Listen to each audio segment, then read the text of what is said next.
رب العالمين والصلاة والسلام على رسوله الأمين وعلى آله وأصحابه أجمعين أما بعد فأعوذ بالله من الشيطان الرجيم إن الله لا يغير ما بقوم حتى يغيروا ما بأنفسهم وقال تعالى يا أيها الذين آمنوا اتقوا الله حق تقاته ولا تموتن إلا وأنتم مسلمون فإن خير الحديث كتاب الله وخير الهدى هدى محمد صلى الله عليه وسلم وشر الأمور محدثاتها كل محدثة بدعة وكل بدعة ضلالة وكل ضلالة في النار الحمد لله প্রশংসা মাত্রই আল্লাহর জন্য শান্তি অবতীর্ণ হোক আল্লাহর রাসূলের উপরে আল্লাহুম্মা সাল্লি আলাইহি আল্লাহুম্মা বারিক আলাইহি জুমার দিন জুমার খুতবা আল্লাহ সুবহানাহু ওয়া তাআলার অশেষ অনুগ্রহে আমরা তার ঘরে বসার সুযোগ পেয়েছি আসার সুযোগ পেয়েছি আজ আমরা জুমার খুতবায় আলোচনা করব বলে আমরা পূর্ব থেকে নিয়ত করেছি মুসলিম উম্মার বিপর্যয়ের কারণ এবং প্রতিকার ইনশাআল্লাহ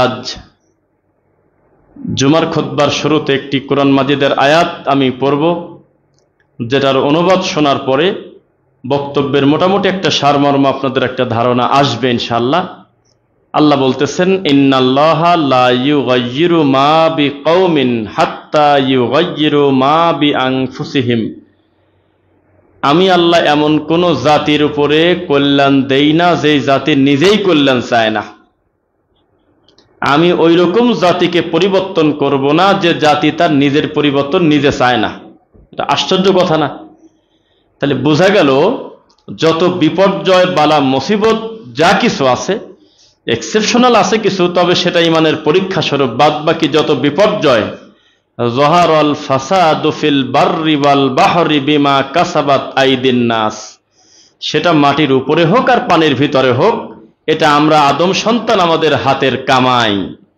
আমরা নিজেরা চাই না পরিবর্তন হতে সেজন্য আল্লাহ আমাদের পরিবর্তন করেন না একটা মানুষের 1 ঘন্টা 1.5 ঘন্টার বক্তব্যের ভিতরে শুধুমাত্র এই একটি কোরআনের আয়াত অনুবাদ করে যদি তাকে বলা যায় তোমার আল্লাহ তোমাকে পরিবর্তন করবে না যদি তুমি নিজেকে নিজে পরিবর্তনের চেষ্টা না করো আমার মনে হয় যথেষ্ট হয়ে যাবে ইনশাআল্লাহ মানুষ পরিবর্তন চায় না একটি হাদিস বলি তারপরে বুঝবেন নবী বললেন মান আতা মুহাম্মদ সাল্লাল্লাহু আলাইহি ওয়াসাল্লাম ফাকাদ আতা আল্লাহ ওয়া মান আসা মুহাম্মদ সাল্লাল্লাহু আলাইহি ওয়াসাল্লাম ফাকাদ আবা রাসূল বললেন একদিন যে আমি নবীকে যে অনুসরণ করলো সে আল্লাহ সুবহানাহু ওয়া তাআলার কথা মেনে নিয়েছে আল্লাহকে মান্য করলো ওয়া মান আসা মুহাম্মদ সাল্লাল্লাহু আলাইহি ওয়াসাল্লাম ফাকাদ আসা আও ফাকাদ আবা আর আমি রাসূলকে যে অস্বীকার করলো তার জন্য জাহান্নাম অস্বীকার করলো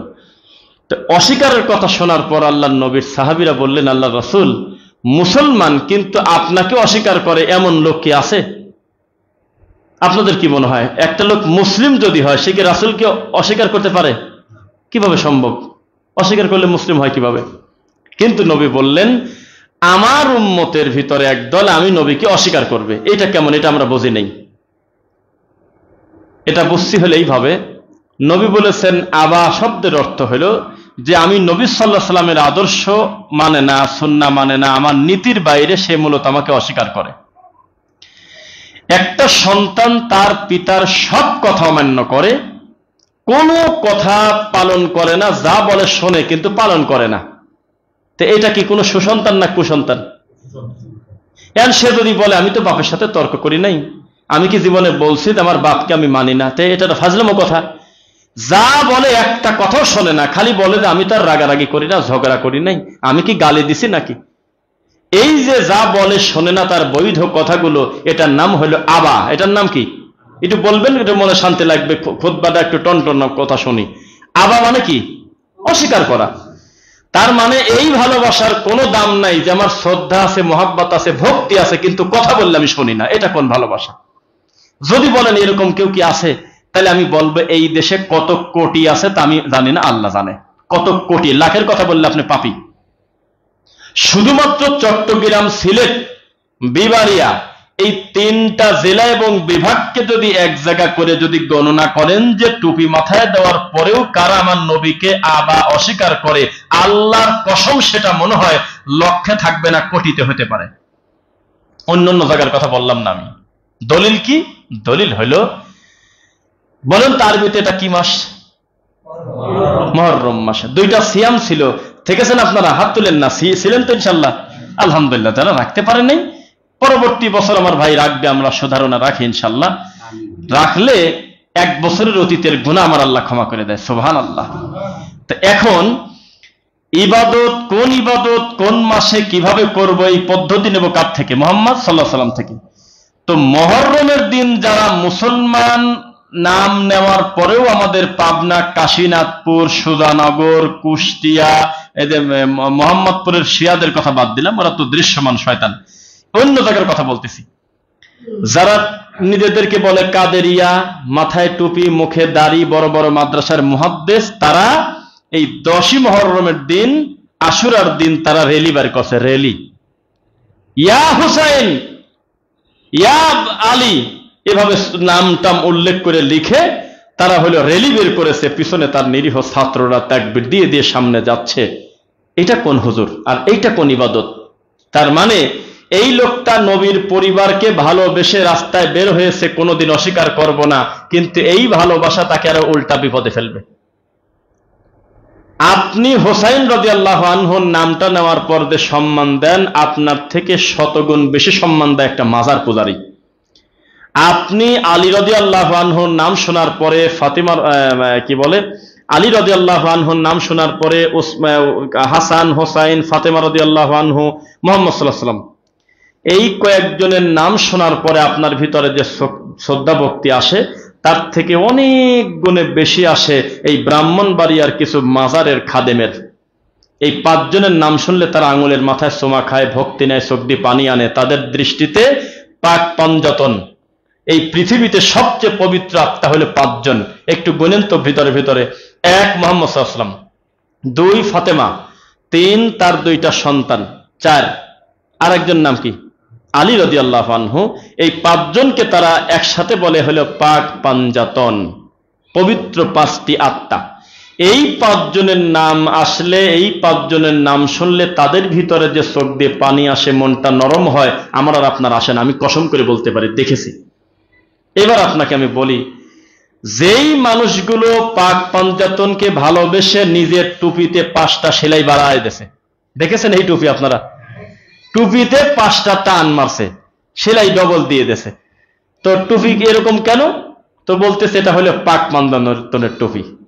মিশর আল আজহার বিশ্ববিদ্যালয় থেকে একটা ছেলে আজহারি হয়ে আসছে, তার বাড়ি হলো চট্টগ্রাম।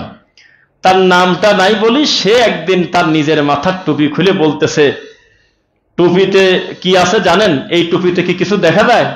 তো লোকজন বলে যে না, সেরকম তো কিছু দেখি না। কয়ে না, একটু ভালো করে দেখেন। তো বলল যে টুপিতে একটা বড় চাঁদ এবং তার ভিতরে 4টা তারকা, এরকম একটা দেখেন না, কিছু টুপিতে থাকে না, মসজিদের চিহ্ন, তারকা। তো বলে আপনারা তো দেখতেছেন এগুলো হলো চাঁদ, আমি দেখতেছি এই বড়টা হলো মুহাম্মদ সাল্লাল্লাহু আলাইহি ওয়াসাল্লাম, আমি দেখতেছি এই ছোট ফোঁটা হলো ফাতেমা, আমি তো দেখতেছি আরো 2 ফোঁটা হলো হাসান হোসাইন, আমি তো দেখতেছি আরেকটা ফোঁটা হলো হযরত আলী। এটা হলো জান্নাতি টুপি। কথা বলে উনি মানুষের কাছে দেখাচ্ছে, সেই লোক পড়াশোনা করতেছে মিশর আল আজহার বিশ্ববিদ্যালয় থেকে, শেষ করে আসছে। এই হলো জাতি, এই হলো ধর্ম, এই হলো আমাদের দিন। এই লোকটাদের 5 জন মানুষকে সম্মান দিল। এই 5 জনকে আসলে সম্মানের না অসম্মানের লোক? মহা সম্মানের লোক। সম্মানের ব্যাপারে আমাদের কোনো কথা নাই, কিন্তু অতি সম্মান দিতে গিয়ে দেখেন তারা এখন বর্তমানে মুশরিক, মুসলিমই নাই তারা। মুহাম্মদ সাল্লাল্লাহু আলাইহি ওয়াসাল্লামের ব্যাপারে একটা মাপকাঠি দেই, কোনোদিন মনে রাখবেন কিনা। অঙ্ক দেখবেন, জটিল অঙ্ককে সহজ করার জন্য কিছু সূত্র থাকে কিনা? বিজ্ঞানে অনেক বড় বড় সূত্র, যদি একটু 2-1টা মনে রাখতে পারেন, ওইটার উপর বেস করে 5 পৃষ্ঠা লেখা যায়। তা আপনাকে একটা সূত্র বলি, মুহাম্মদ সাল্লাল্লাহু আলাইহি ওয়াসাল্লামকে কেউ যদি উপরের দিকে নিতে চায় তার লেভেল থেকে, তাহলে সে হবে কি জানেন? সে শিরিক করবে। কি করবে? শিরক করবে। আর যদি নিচের দিকে নামাতে চায় তাহলে সে কাফের। বুঝায় দিই, কেউ যদি নবীর সম্মান নবীর জায়গায় না রেখে একটু বাড়ায় দিতে চায়, যে আসলে আল্লাহর বিশেষই নূর থেকে আসছে, একটু উল্টাপাল্টা বাড়ায় বলে, তাহলে সেটা হবে শিরক। আর যদি নবীর ব্যাপারে একটা কটু কথা মুখ দিয়ে বের করে, তাহলে সে মুসলিম না, তাকে হত্যা করা হবে। এটা ইসলামী শরিয়ার বিধান। এই ব্যাপারে কোনো ছাড় নাই। পৃথিবীতে কয়েকটা শাস্তির কোনো ছাড় নাই। তার একটা হলো বিবাহিত পুরুষ নারী জেনা করলে, আর একটা হলো কেউ যদি মুহাম্মদ সাল্লাল্লাহু আলাইহি ওয়াসাল্লামকে নিয়ে কটু কথা বলে, এই লোকটার দুনিয়াতে বেঁচে থাকার সুযোগ নাই। আমার কথা বুঝতেছেন আপনারা? এখন উপরে তুললে কি হয়? শিরক, নিচে নামালে কাফের। এবার আপনাকে আমি বলি, যেই লোকটা হাসান হোসাইনকে মহব্বত করে, হাসান তো না, হোসাইন রাদিয়াল্লাহু আনহুকে ওরা বেশি করে, এই সম্মানী সাহাবীকে, নবীর কলিজার টুকরা নাতিকে ভালোবেসে নিজের বুক আর পিঠ থাপড়ায়, নিজের পিছনে জোরে জোরে বিলেট দিয়ে কাটে, চাকু দিয়ে কাটে, এ কি তার প্রতি অসন্তুষ্ট করে কাটে না ভালোবেসে কাটে? ভালোবেসে কাটে। কিন্তু এই ভালোবাসা তাকে কি জান্নাতে নিতে পারবে? বরং নিজের প্রতি জুলুম করার, দিনকে বিকৃত করার কারণে সে পরকাল হারাবে। এবার একটি কথা বলি, একজন লিখেছে, ভালো লাগছে ফেসবুকে, যে আগের দিনে ছিল তীর, ধনুক, চাবুক, এগুলো ছিল না ভাই, লাঠি।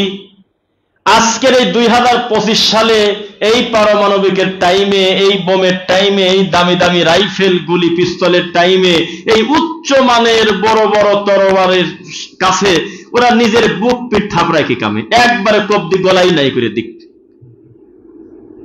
শয়তানি করে। অথচ আপনাকে আমি একটা সূত্র বলবো, কোনোদিন শুনছেন কিনা জানি না, এই মসজিদের সব মুসল্লিদের বলি, আল্লাহর নবীর কলিজার টুকরা দুইটা নাতি, একজনের নাম হাসান, একজনের নাম হোসেন রাদিয়াল্লাহু আনহুম। আল্লাহর কসম, একাধিক হাদিস প্রমাণ করে আল্লাহর নবীর চেহারাটা বেশি পাইছিল হলো হাসান রাদিয়াল্লাহু আনহু। সাহাবায়ে কেরাম বলতেন, আমরা যখন হাসানের দিকে তাকাই দেখি যে নবীর চেহারার সাথে মিলে যাচ্ছে। সুবহানাল্লাহ। আর এই গরু ছাগলের দল, এই অসভ্য মানুষরা একবার ভাবলো না যে তাকেও তো শহীদ করা হয়েছে। কে করলো স্পেসিফিক তার নাম নিয়ে দ্বিমত আছে, কিন্তু হাসান রাদিয়াল্লাহু আনহুকে তো বিস্ময়ে তাকে শহীদ বানাচ্ছে। তো তিনি কি ইসলামের জন্য জীবন দেয়নি? তো তার নাম নেন না কেন মুখ দিয়ে একবার? কেউ তো বলে না যে হাসানের জন্য এটা করলাম, কেউ তো বলে না যে হাসানের জন্য আমরা সম্মেলন করব, মাহফিল করব, খালি হোসাইনের কারবালা, ব্যাপারটা কি? অথচ হাসান রাদিয়াল্লাহু আনহুকে নির্মমভাবে হত্যা করা হয়েছে। তাকেও বিষপানের হত্যা কি আপনি মজা পাইছেন? আমি তো গল্প শুনছি এরকম, বা মানুষ বলে, যারা খাইছে তারাই বলছে, আমার বাড়ির পাশে কিছু লোক বলছে যে জীবনে যদি বড় কোনো বিপদ আসে অন্য মাধ্যমে মরবো, তাও এই বিষ খেয়ে মরবো না। বিষ খাওয়ার পরে এই ওয়াশ করার যে প্রক্রিয়া আর যে কষ্ট, ও বলে যে আমি যদি জীবনে আত্মহত্যা করতে চাই অন্য অন্য মাধ্যম ব্যবহার করব, আমি এই বিষ খাবো না কোনোদিন। তো এটা আপনি ফাজলামো পাইছেন? তাকে জোরপূর্বক বিষপানে হত্যা করা হইল, আপনি তার নামে নামিলেন না একটাবার, তার নামে দোয়াও করে না, তার নামে একটাবার মুখ দিয়ে বলে না যে আল্লাহ তুমি তাকে সম্মানী করো, আল্লাহ তুমি তার প্রতি দয়া করো, কেউ কয় না। খালি হোসাইন রাদিয়াল্লাহু তাআলা আনহুর কারবালায় চলে যাচ্ছে। তার মানে দেখেন, মানুষকে ভালোবাসাটা তাকে পূজায় নিয়ে গেছে। এই শিয়ারা, এখন গুগলে লিখবেন পাবেন, এই শিয়ারা যখন সেজদা দেয় আল্লাহকে, ওই ডাইরেক্ট দেয়, আমরা এখানে সেজদা দিই না, জমিনে সেজদা দেই না, ওরা ডাইরেক্ট দেবে না, ছোট্ট একটা মাটির দলার উপরে দেবে। এই মাটি হলো কারবালার মাটি। মানে সহ্য করা যায়? বলেন এরা কিভাবে সহ্য করবেন? একটু করে মাটি তারা তাদের ওই সেজদার জায়গায় রেখে দেয়। যদি বলেন যে আপনি দেখলেন কিভাবে? বর্তমান জামানার শিয়াদের বাপের বাপের দাদার খালুর দুলাভাই, সবচেয়ে বড় শয়তান যেটা, সেটার নাম হলো খোমেনি। কি নাম বললাম? ওই দাজ্জাল, ওই ইবলিস নিজে সেজদা দিচ্ছে আপনার হলো একটা মাটির দলার উপরে। আর এই কেন? তো বলে এটা হলো কারবালার মাটি, সবচেয়ে পবিত্র মাটি। আপনি বুঝতেছেন নিকৃষ্ট আকীদা কাকে বলে? তাদের বইতে, কাগজে কলমে, অফিসিয়াল ভাবে তাদের লিখিত কথা, 30টা সুন্নিকে যদি আমরা হত্যা করতে পারি তাহলে বুঝবো যে সমাজে একটা কুত্তা মেরে দিছি। সহ্য করা যায় এগুলি? মানে বুঝলেন? আমি যদি পৃষ্ঠা নাম্বার সহ দিয়ে দিতাম, এখানে যেটা ব্ল্যাকবোর্ড থাকতো, আপনি চোখটা বুঝতেন যে ব্যাপারটা কি, কত খারাপ আকীদা তাদের। তাদের রাষ্ট্রে আবু বকর নাম যদি কোনো বাচ্চার হয়, বাচ্চার টান দিয়ে ছিঁড়ে ফেলবে, একবার টান দিয়ে ছিঁড়ে ফেলবে। 7 দিনে আকিকার দিনে হোক আর যেদিন হোক না। আবু বকর রাখলো কি কারণে? উমর রাদিয়াল্লাহু আনহুর নাম যদি কোনো ছেলে বাচ্চার নাম রাখে তাকে তার বাপ সহ মারিয়ে দিবে, একবারে হত্যা করে দেবে। আলী নাম রাখলে অসুবিধা নেই, শুধু অসুবিধা না, এই আলী নাম যত আছে, হাসান হোসাইন নাম যত আছে, ওদের প্রায় কয়েক ভাগের 1 ভাগ নাম শুধু এই কয়েকটা নামই শুধু রাখে। কিন্তু ওসমান রাদিয়াল্লাহু আনহুর নাম যদি কেউ রাখে তাকে জবাই করে দেবে, হত্যা করে দেবে। তাদের দৃষ্টিতে এই পৃথিবীর সবচেয়ে বড় পাপী হলো তারা, নাউজুবিল্লাহ মিন যালিক। ডক্টর খন্দকার আব্দুল্লাহ জাহাঙ্গীর রাহিমাহুল্লাহ মারা গেছেন, নাম শুনেছেন তো? তিনি এই বিষয়গুলো গবেষণা করতেন। এই জন্য আজও পর্যন্ত তার মৃত্যুটাকে রহস্য হিসেবে ধরা হয়, যে তিনি খ্রিস্টান মিশনারির বিরুদ্ধে, এই শিয়াদের অপপ্রচারের বিরুদ্ধে ইসলামের পক্ষে এত কাজ করছে, লিখছে, না জানি তারাই কোনো ষড়যন্ত্র করে এই সম্মানী লোকটাকে মারছে কিনা। এরকম একটা কথা আজও আছে। এটা কিন্তু ধোঁয়াশা, এটা কিন্তু 2025 না যে মিনিটে মিনিটে সিসিটিভি ফুটেজ টান দিবেন, এটা সেটা বের করবেন, এটা কিন্তু কঠিন। তো এই জন্য এখনো ধোঁয়াশা। তিনি বলেছিলেন, তাদের বইতে লেখা, খ্রিস্টানদের কাছে যদি বলা হয় বলতো সবচেয়ে ভালো কে, বলবে ঈসা আলাইহিস সালাতু ওয়াস সালাম। সবচেয়ে ভালো কে, তারপরে বলবে ঈসা এবং তার সাথীগণ। ইহুদিদের কাছে যদি বলেন যে সবচেয়ে জমিনে ভালো কারা, বলবে মুসা এবং তার সাথীগণ সবচেয়ে ভালো। আর শিয়াদের কাছে যদি বলেন যে পৃথিবীর সবচেয়ে নিকৃষ্টকে, তখন বলবে মুহাম্মদ এবং তার অনুসারীরা।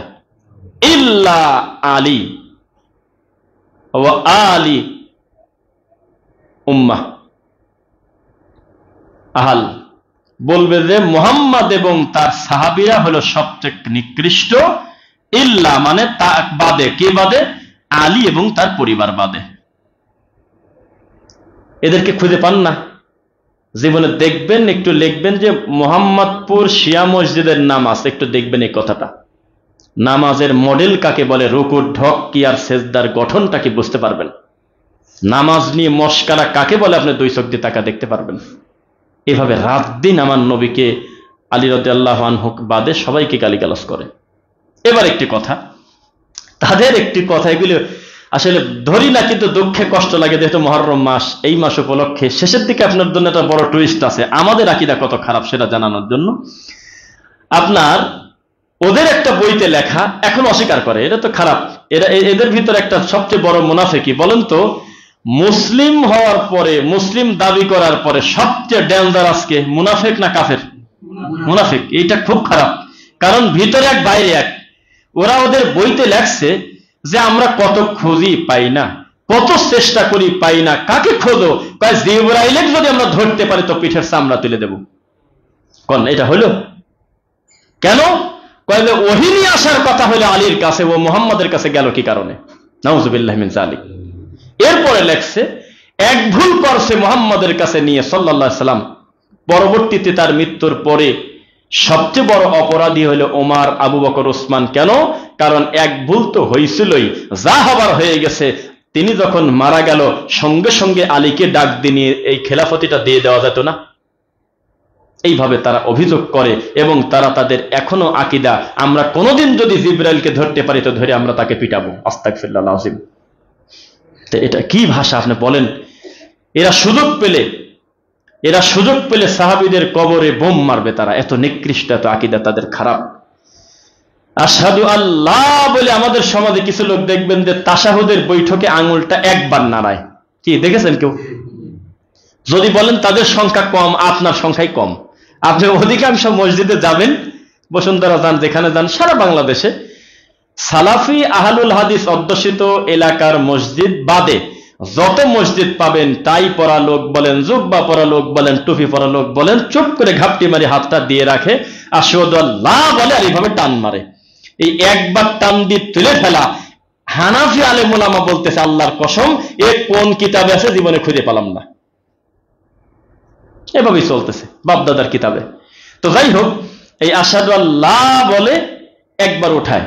তো আহলুল হাদিসরা তো তা করে না, সালাম ফিরানোর আগ পর্যন্ত আঙুলটা ইশারা করে অথবা নাড়াচাড়া করে। কি বলেন? তো এই নাড়াচাড়া করার কারণে এই শিয়ারা এত বড় খারাপ যে তার পাশের ব্যক্তির আঙুলটা টান দিয়ে ভেঙে ফেলছে। আল্লাহর কসম একটা মাদানী আলেমের বক্তব্য হুবহু কোট করলাম। এই চা নিয়ে আসো, চায়ের ভিতরে নিজের পায়ের জুতার ওই পানি সিপে চার ভিতরে দিয়ে দিয়েছে যে সুন্নি যেহেতু খাবে খা। ধরা পড়ে ওকে পিটায়, ওর ভিতরে কোনো অনুভূতিই নেই। ও খুব খুশি যে আমি একটা সুন্নির চার ভিতরে আমি হলো মুজাহিদি দিতে পারছি। এটা হলো শিয়া। আর আমাদের এই দেশে কত শিয়া প্রেমী, এটা বললে প্রত্যেকটা লোক আমার দিক তাকায় বলবেন যে হুজুর এ কি বলতেছেন, এভাবে মিলে যাচ্ছে। যদি না হয় তাহলে আমি মিথ্যুক, এর থেকে আর কি বলবো। আমাদের এই দেশে শিয়া প্রেমী কাকে বলে আমি দেখাই। এখন আমার কাছে যদি অপশন থাকে, আমি যদি খুতবার শেষে মোবাইলে দুইটা ছবি দিই পাশাপাশি, এক আব্দুর রহমান সুদাইস, সারা পৃথিবীর প্রভাব বিস্তারকারী ভদ্রলোক, তিনি কাবার প্রধান ইমাম, 40 বছর আমি যদি ভুল না করি আল্লাহর কাবা ঘরের ইমাম। এ কি ছোট আলেম না বড় আলেম ভাই? এই আলেমের ছবি আমি এই ডান পাশে রাখলাম, আর আমি আমার বাম পাশে রাখলাম হইল কিলাবুন নার, জাহান্নামের কুকুর খোমেনির ছবি রাখলাম এখানে। এই বাঙালি জাত যদি এই শয়তানকে বেশি ভোট না দেয়, আমি খুতবাই দেব না। আর কি বলবো বলেন? এই জাতি এত নিকৃষ্ট পশু, বিশ্বাস করেন না? এর তো সাধারণ জনতার কথা বললাম, আরে হুজুরের কথা তো বলেই নেই। আমার এই টুপি তিনটা এক জায়গা করলে যাদের টুপি হয়, এর থেকে নাম আমি বলতে চাচ্ছি না, এই বড় বড় হুজুররা এই শিয়া প্রেমী। একটা হুজুর তো লক্ষ্মীপুরের এক হুজুর মরে গেছে, এখন কি হয়েছে তা আমি জানি না, আল্লাহর কাছে তার লাশ পৌঁছে গেছে হিসাব।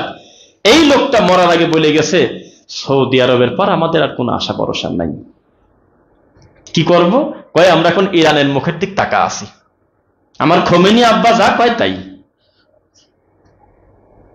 অথচ নবী বলেছেন তারা জাহান্নামের কুকুর, খারেজি। আরবিটা জেনে নেবেন, কিলাবুন নার। কিসের নার? কিলাব মানে কি? আপনারা বলেন, ও একজন বলতেছে যে ওই কালবে কালবে জিকির। তা আমি বললাম, আমি হাসতেছি, আমাদের গ্রামে আবার জিকির হয়। জিকির বলতে জিকির মাহফিল হয়। আপনাদের এলাকায় কি দেখছেন এরকম? জিকির মাহফিল হয় মানে সবাই মিলে একটা আনুষ্ঠানিকভাবে আল্লাহকে প্রেসার দিচ্ছে। একজন বলতেছে হু, একজন বলতেছে ইল্লাল্লাহ। এবার মানে ওরা ই করে আর কি, মাইকে বলে আর জোরে জোরে চিৎকার দিয়ে ওঠে। এই গ্রুপের একটা লোক বলতেছে জিকির কর ওইভাবে তোমার কালেবে কালেবে যাতে আল্লাহর নাম আসে। একটা ওই আমির বলে ওদের বাজাই হোক। তা আমি হাসতেছি, হাসেন কেন? আমি বলি এটার অর্থ বোঝেন না? এর অর্থ হলো কুত্তায় কুত্তায় জিকির হয়, হবে হইল কলব। বলেন আমার সাথে, কফ লাম বা, কলব। কলব বলেন না, এটা ঠিক আছে। যদি বলেন যে কালবে কালবে জিকির, তাহলে কুত্তায় কুত্তায় জিকির, নাউজুবিল্লাহ। কালব মানে কি? কুকুর। তো কিলাবুন নার, জাহান্নামের কুকুর বলে আমার নবী যাদের ব্যাপার অভিসম্পাদ করেছে, তারাই তো সেই শিয়া, তারাই তো সেই খারেজি, তারাই তো আলী রাদিয়াল্লাহু আনহুকে হত্যা করেছে, তারাই তো হোসেন রাদিয়াল্লাহু তাআলা আনহুকে মিথ্যা কথা বলে ডেকে নিয়ে যায়, তারা হত্যা করছে। আবার উল্টা আবার প্রেম দেখায়। তো এদের ব্যাপারে তাদের প্রেম আছে, এদের ব্যাপারে আমাদের এই বাঙালির খুব দুর্বলতা। এখন যদি সৌদি আরব বলে, এখন যদি আপনি ধরেন বাংলাদেশি বলে, আলেম ওলামা যদি বলে যে নারায়ে তাকবীর, তোমরা আমার সাথে আসো, আর যদি ওদিক থেকে শিয়ারা ডাক দেয়, ও শিয়ার পক্ষে যাবে। অথচ জানে না এই দেশটা যদি কোনো ইহুদি খ্রিস্টানের কাছে থাকে, ও ইমানের ক্ষতি করতে পারবে না, তবে মুসলমানের জানের ক্ষতি করবে। কথা না বুঝে কিন্তু এই আন্দাজে বুঝবেন না। এই দেশটা যদি কোনো বড় জালেমের হাতে থাকে, ও ধর্মের ক্ষতি করতে পারবে না। কি করবে? ও হইলে আমার আর আপনার জান মালের ক্ষতি করবে না, ধন সম্পদের ক্ষতি করবে, মান সম্মানের ক্ষতি করবে, সম্পদের ক্ষতি করবে। কিন্তু যদি শিয়াদেরকে ক্ষমতায় বসায় দেওয়া হয় পৃথিবীর দায়িত্বে, তাহলে জান্নাত বলে যে আল্লাহর একটা বড় ওয়াদা এবং আমাদের জন্য বড় পাওনা, সেটা নষ্ট করার সবচেয়ে বড় মিশন হবে তাদের। মুসলমানকে হাঁটু ভেঙে দেবে তারা। এটা হলো তাদের আকীদা। এই যে আমি এখন জুমার খুতবা দিচ্ছি, চাইলে আমি সব কথা মুখ দিয়ে বলতে পারবো না। ওয়াল্লাহি, আল্লাহর কসম, যদি মিথ্যা হয় তাহলে আমি কথার দায়িত্ব নিচ্ছি। আমি রফিক বিন সাইদ মিথ্যুক। তারা টয়লেটের পাপোশের উপরে বড় করে লিখে রাখছে ইয়া আবু বকর। নাউজুবিল্লাহ, নাউজুবিল্লাহ বললেন না? তারা তাদের নিজেদের বাড়ির কুকুরের নাম রাখছে নবীর সাহাবীর নাম। নাউজুবিল্লাহ। তারা নামাজের ভিতরে হাওমাও করে কান্নাকাটি করে আর বলে আল্লাহ আপনি আয়েশাকে ধ্বংস করে দেন আল্লাহ। তারা যদি নতুন কোন লোককে মুসলমান বানায়, মানে তাদের দলে আনতে চায়, তাকে বলতে কথা বাধ্য যে আয়েশা জিনা কর, নাউজুবিল্লাহ মিন যালিক। অথচ তার ব্যাপারে আমার আল্লাহ কোরআন মাজিদে কয়টা আয়াত দিয়েছে বলেন তো? 10টা, প্রায় 10টা। তার পবিত্রতার ব্যাপারে, আম্মা জানের চরিত্র যে ভালো, এই ব্যাপারে আমার আল্লাহ কোরআনে আয়াত দিয়েছে। আর এই শিয়াদের সবচেয়ে ভালো যারা ওদের ভিতরে, তাদের আকীদা হলো এই কোরআনটা হলো উসমান রাদিয়াল্লাহু তাআলা আনহু কম বেশ করে ফেলছে, নাউজুবিল্লাহ। এই কোরআনটা সঠিক না। আর একটা আকীদা হলো আয়েশাকে আমরা ছাড়বো না, গালিগালাজ করে, খুব জঘন্য গালিগালাজ করে সাহাবীদের সহ। এরা হলো আমাদের দেশের হুজুরদের মডেল। প্রমাণ দিয়ে বয়ান। এখন এমন একটা বড় হুজুর, যেহেতু তিনি দুনিয়াতে নাই, আমরা তার প্রতি সুধারণা রাখি, আল্লাহ তুমি তাকে বড় করো, আল্লাহ তুমি তাকে জান্নাতুল ফেরদাউস দাও। অনেক বড় বড় দায়িত্বশীল আমাদের দেশের বড় রাজনৈতিক ধর্মীয় আলেম ওলামা যারা আছেন, অনেক বড়, তাদের সন্তানদের আকীদা কি দেখেন, এবার বোঝাই। তাদের দলের লোকের আকীদা কি? ইরানে যেদিন প্রেসিডেন্ট পরিবর্তন হইল, সেদিন বাংলাদেশ থেকে এই দলের অধিকাংশ লোক অফিসিয়াল ভাবে বিবৃতি দিল, ভেরিফাইড ভাবে, ওহে আমাদের রাহবার, তোমাকে বাংলাদেশ থেকে জানাই স্বাগতম। আর বিশ্ববিখ্যাত বড় বড় বিদ্বান, বড় বড় আলেম দুনিয়া থেকে মারা যায়, এই দলের লোক চেতনই পায় না, জানেই না। কয়দিন আগে একজন বড় আলেম মারা গেছে, বলেন তার নাম কি? তার আপনি বলেন না ভাই, আপনারা বলেন, কেউ জানেন না? সারা পৃথিবীর শ্রেষ্ঠ বিদ্বানের একজন বিদ্বান, যার নামই শোনেন নাই, আল্লাহর এই জমিনের উপরে, জানেন? রাবি বিন হাদি, নাম শুনেছেন? নামও শোনেন নাই, জানলেন না, এত কিছু ঘটে গেল। এই সারা দুনিয়াতে বর্তমান আল্লাহর মাটির উপরে সবচেয়ে বড় আলেমের একজন, কেউ ঠিক পান নাই, জানেন না কেউ। এই তো কথা। কিন্তু যাদের ব্যাপারে লানত করেছে, এই ভণ্ডরা মরে গেলে আপনি এখান থেকে কাঁদবেন। অথচ ঈমান ভঙ্গের একটি কারণ, মুসলমানদের বিরুদ্ধে অমুসলিমকে নিয়ে যারা আনন্দ ফুর্তি করে তাদের দলে, তারা হলে ঈমান হারা। আমরা তো তাই করতেছি। আমি এই মসজিদে বসে, এমনি তো আমি প্রস্তুতি নিয়েছি, কিন্তু মসজিদে বসে আমি একটু ChatGPT-কে জিজ্ঞাসা করলাম যে তুমি আমাকে দাও মুসলিম উম্মার বিপর্যয়ের কারণ ও প্রতিকার। তো আমাকে কিছু পয়েন্ট সাজায় দিয়েছে। তা আপনি দেখবেন যে এই সমস্ত জড় পদার্থ থেকে, এই সমস্ত প্রযুক্তি থেকে আল্লাহ সুবহানাহু ওয়া তাআলা যে কল্যাণ আমাদেরকে নেওয়ার সুযোগ করে দিয়েছেন, এটা কিন্তু বড় শুকরিয়া, আলহামদুলিল্লাহ।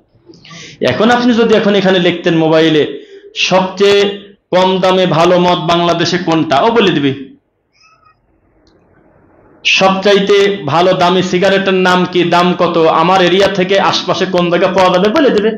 ওটা গিলাসে আপনি মদও ঢেলে খেতে পারবেন, পানিও খেতে পারবেন। কিন্তু চাইলে কিন্তু এখান থেকে সুবিধা নেওয়া যেতে পারে। আপনি এখন একটা আয়াতের কোন একটা অংশ মনে আছে, খালি ওইটুকু লিখে দেন, লিখে বলেন আমি এইটুক জানি আর জানি না। দেখবেন ওই ধরনের আয়াত, ওই কথায়, ওই শব্দে কতগুলো আছে, মোটি সিরিয়াল করে দিয়ে দিয়েছে। তা আমি ওকে লেখলাম যে মুসলিম উম্মার বিপর্যয়, আমাদের অনেক কষ্ট, এই ব্যাপারের কারণটা কি এবং এর প্রতিকার কি। তো আমাকে কিছু নোট দিয়েছে, আমি কি সিরিয়ালে পড়বো, আপনাদের শোনাবো? আচ্ছা, তারপর বিস্তারিত বলি। 1 নম্বর লেখছে, যে রব তাকে সৃষ্টি করেছে, এই জাতি তাকে এবং তার রাসূলকে ভুলে গেছে। এটা কি কোনো ভালো কারণ মনে হলো না নাকি? মুসলিম উম্মার বিপদের কি এটা কারণ না? যে এই মুসলিমকে যে আল্লাহ সৃষ্টি করেছে, সেই রবকে তারা ভুলে গেছে, এবং রবের জান্নাতে যাওয়ার জন্য সবচেয়ে যে দামি মানুষ যিনি, যার মাধ্যমে আমরা আল্লাহকে পাবো, সেই রাসূলকে তারা অনুসরণ করে না। ডাইরেক্ট লিখেতেছে, লেখছে কোরআন হাদিসের শিক্ষা থেকে সরে গিয়ে জাগতিক দিকে তারা ঝুঁকে পড়েছে, সুন্নাহ একেবারেই পরিত্যাগ করেছে, একতার ভ্রাতৃত্ব বলে কিছু নাই। কি মিলতেছে নাকি? কথা বুঝেন। জাতিগত গোত্রগত দ্বন্দ্ব যেমন আইএমএ জাহেলিয়াতে ছিল, বর্তমানে মাযহাবগত দ্বন্দ্ব তার কম না। কি আপনি বুঝছেন? এটাকে আপনার মাথায় আসতো? আমি মসজিদে বসে লেখলাম যে তুমি আমাকে সিরিয়াল করে পয়েন্ট ভিত্তিক দাও, আমি খুতবা দেবো। ও আমাকে দিয়ে দিয়েছে সিরিয়ালে। লেখছে নবীর সময়, নবীর পূর্বে আইএমএ জাহেলিয়াতে যেমন বলতে, তুই কালা যা, এই তুই খাটো, এই তুই লম্বা, এই তুই দেখতে কেমন, তোর নাক বোসা, এই হলো অমক গোত্রের লোক, ওরা হলো ছোট জাত। হিন্দুদের ভিতরে এখনো আছে, জানেন? যে কেউ চাইলে ওই মন্দিরের ভিতর ঢুকে গিয়ে ঘন্টা বাজাতে পারে না। তো মুসলমানদের ভিতরে এইরকম আইএমএ জাহেলিয়াতে অনেক খারাপ পরিস্থিতি বা মানবতায় ছিল। তো লেখছে যে জাতিগত এবং গোত্রগত যে বিদ্বেষ, দ্বন্দ্ব, বিভাজন আয়ামে জাহেলিয়াতে ছিল, বর্তমানে মাযহাবগত দ্বন্দ্ব তার কম নয়। কথা ঠিক আছে তো? এইবার পারস্পরিক হিংসা, বিদ্বেষ ও দলাদলি এলেম থেকে একেবারেই প্রায় দূরে সরে গিয়েছে। এলেম বলে আর কিছু নাই। আর দেখেন, আমার তো খুতবাতে এসে আফসোস হয় যে একটা খুতবা যদি 11 ঘন্টা 10 ঘন্টা, এটা তার সম্ভব না। 40 মিনিট 50 মিনিট যদি খোলা মাঠের আলোচনা হতো, আমার মনটা চায় যেদিন যেটা ধরবই আমি আপনাকে বোঝাবো যে এটার প্রতিকার এবং পরিস্থিতি কত কঠিন। আমার এখন মাথায় আসতেছে কি জানেন, রাসূল সাল্লাল্লাহু আলাইহি ওয়াসাল্লাম বলেছেন, আমার সুন্নাত বাদ দিয়ে অন্য একটা কিছু ধরে নিয়ে এসে আমার নামে চালায় দেবে। বর্তমান তা নাই। সুন্নাহ পালন করা কঠিন, মানুষের কাছে সুন্নাহ নাই, একেবারে পরিত্যাগ করেছে। আচ্ছা, আমি যেটা মনে আসলে পরে বলি, এলেম থেকে দূরে সরে গেছে কেন? এবার আপনাকে বলি, বিশ্ববিদ্যালয়ের সংখ্যা বাড়তেছে, প্রাইভেট ইউনিভার্সিটির সংখ্যা বাড়তেছে, বড় বড় শিক্ষা প্রতিষ্ঠান হচ্ছে। আপনারা রাগ করবেন, আপনাদের সন্তানরা ভালো ভালো জায়গায় পড়ে। দেখেন, সারাটা জীবন ব্যতিক্রম বলে কিছু থাকে কিনা? আপনার সন্তান 1000 একজন হলে আমার অসুবিধা আছে, আপনার সন্তান লাখেও একটা ভালো হতে পারে, এটা তার আমার সমস্যা নেই। কিন্তু আপনি জেনে রাখেন, অধিকাংশ শিক্ষা প্রতিষ্ঠানে আল্লাহর ওহী ভিত্তিক কোনো শিক্ষা নাই, আল্লাহর ওহী ভিত্তিক কোনো পড়াশোনাই নাই, কিচ্ছু নাই। এভাবেই দিন যাচ্ছে, আদব বলে কিছু নাই। শিক্ষা ব্যবস্থা কি? এক ছেলে আর একটা মেয়ের উরুরানে মাথা দিয়ে সিগারেট খাবে, বিড়ি খাবে, আড্ডা দিয়ে বেড়াবে, এটাই হলো বাস্তবতা। এটা হলো আমাদের পরিস্থিতি। এলেম থেকে মানুষ দ্রুত পড়ি। দিনী ও আধুনিক শিক্ষার অভাব, অজ্ঞতা ও কুসংস্কারে ডুবে আছে আমাদের বাংলাদেশ। কুসংস্কারে ডুবে আছে, পুরা জাতি কুসংস্কারে ডুবে আছে। আখিরাত ভিত্তিক চিন্তা ভাবনা ও তাকওয়া নাই। দুনিয়া প্রেমী ভোগবাদী জীবনধারা, হারাম হালালের পার্থক্য করেই না, বরং করতে হবে এই বিদ্যাও তার নাই। এই বিদ্যা কি আছে, কোনটা হালাল কোনটা হারাম? আচ্ছা, একজন বলতেছে যে আমি ওনার কাছ থেকে তাবিজ নেই, কেন জানেন? উনি একটা টাকাও নেয় না। জি, বলতেছে ওনার তাবিজ এই কারণে কাজ হয়, কেউ টাকা দিতে গেলে উনি ধমক দেয়, একটা টাকাও নেয় না। তো সেই জন্য কি জায়েজ হয়ে গেল? শিরিক। কেন টাকা নিল না কি পেয়ারা নিল, সেটা কোনো কথা আছে? আচ্ছা, যাই হোক, এলেম না থাকার কারণে শত্রুদের ষড়যন্ত্র প্রভাব, এইটা একটু খেয়াল করবেন। ইসলামের বিরুদ্ধে পশ্চিমা মিডিয়া যে ভূমিকা করতেছে, মুসলিমদের সেরকম কোনো মিডিয়াই নাই। তারা মন্দটাকেই সঠিক প্রতিষ্ঠিত করে ফেলতেছে, তারা সঠিকটাকেই ভুল প্রতিষ্ঠিত করে ফেলতেছে, কিন্তু মুসলমানদের বিপরীতে জবাব দেওয়ার জায়গা নাই। মুসলিম দেশগুলোকে ভাগ করে শাসনের নীতির সফলতা। এইবার দেখেন, এটা আপনাদের হয়তো বুঝবেন, জিহাদ শব্দটাকে একটা আতঙ্কিত শব্দ হিসেবে প্রতিষ্ঠিত করেছে। মিথ্যা না সত্য? অতদূর যাচ্ছেন কেন? ইন্ডিয়ার কলকাতার মিডিয়াতে যখন মুসলিমদেরকে খাটো করা লাগবে, কোনো একটা বিচ্ছিন্ন ঘটনা ঘটছে, মুসলমানকে কালারিং করার দরকার, তখন কি করে জানেন? বলে যে এই দেখুন জিহাদিরা কি করে। কারা কি করে? জিহাদিরা কি করে।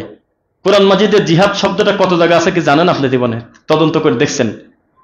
এটা কি ঠাট্টা মশকারার জিনিস? অথচ এই শব্দটা নিয়ে গেছে একটা সন্ত্রাসী শব্দের সাথে, আস্তাগফিরুল্লাহ। এটা একটা আদেশগত ইবাদত, যদিও তার প্রক্রিয়া নিয়ে আমাদের হিসাব আছে। খারেজিদের কথা যে ওই লোকটা এই একটা কাম করলো, কবিরা গুনাহ করলো, মারি দাও, ও মুসলমানই না, এইরকম করে তারা বিদ্বেষ করে জাতির খেপায় দেয়। কিন্তু আমরা বলি যে না, মুসলিম উম্মার বড় বিপর্যয়ের সময় ইসলামী খিলাফতের নিয়মে আমিরের নেতৃত্বে দায়িত্বশীলের মাধ্যমে জিহাদ করতে হবে। সেটা কখনো সশস্ত্র, কখনো জিহ্বা, কখনো কথা, কখনো কাজ, কখনো আবার চুপ থাকা। এক একটা জায়গা এক একটা পরিস্থিতি। যাই হোক, মূলত জিহাদটা একটা ইবাদত, নাকি এটা অস্বীকার করেন আপনারা? জিহাদ যে ইবাদত, এটা কি অস্বীকার করেন? কিন্তু এই শব্দটাকে নিয়ে ওই পশ্চিমা মিডিয়া খেলে। ওরা বলে কি, জিহাদিরা, যেই জিহাদিরা বলে, সারা বিশ্বের মিডিয়া অমুসলিমরা মনে করে এটার মানেই মনে হয় মানুষকে মারা।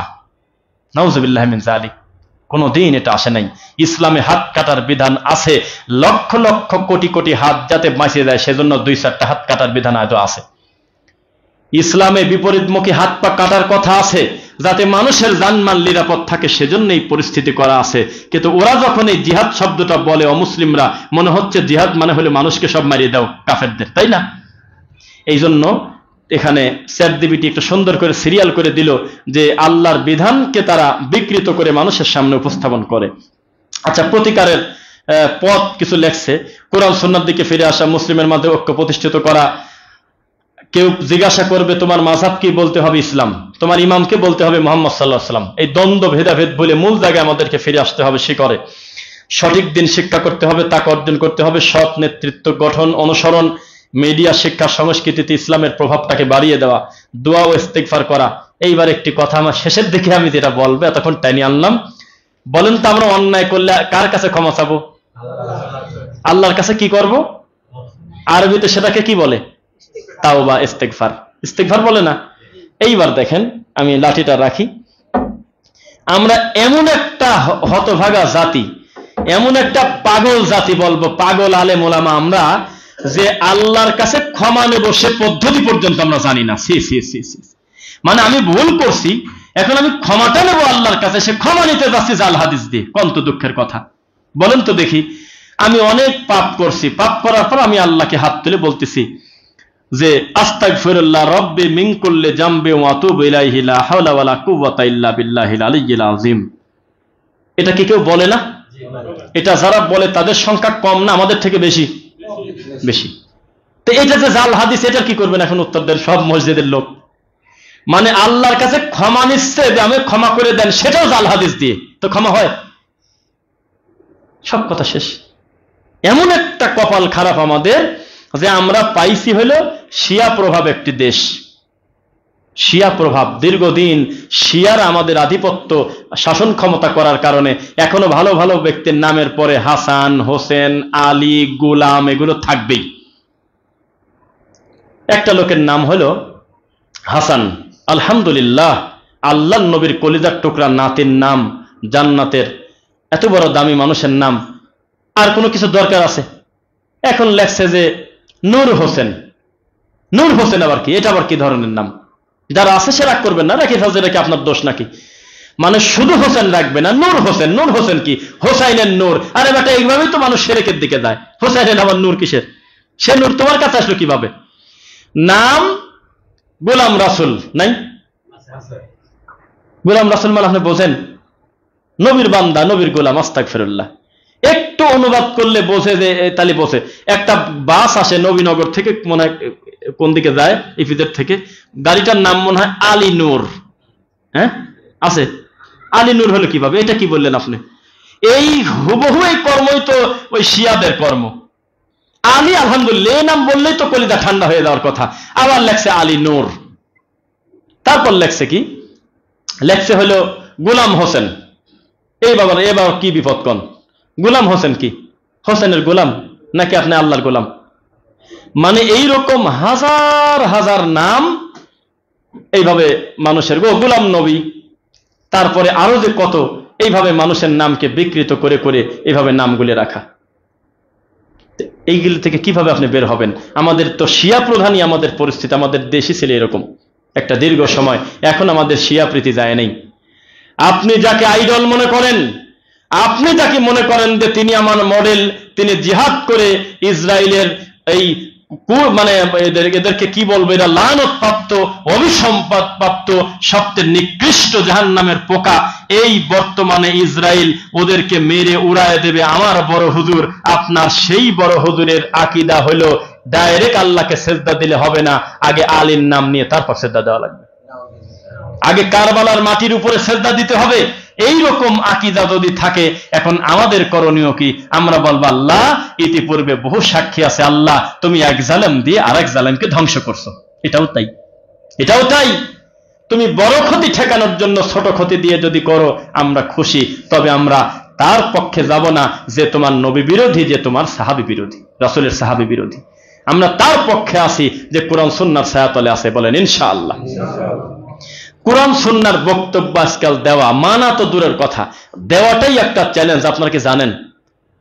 আপনাদেরকে এটা বুঝাই না কেন? আপনাদের মনটা হয়তো দুর্বল হবে, খারাপ লাগবে, মনটা ভেঙে যাবে। নতুন ভাই যারা আছেন, শুধুমাত্র তাওহীদ প্রচার করার কারণে আমাদেরকে কত ধরনের প্রেসার ক্রিয়েট করা হয়, কত ধরনের গালিগালাজ, কত ধরনের হুমকি ধামকি, কত কিছু করে আমাদের বড় আলেমদের আরো কত বেশি।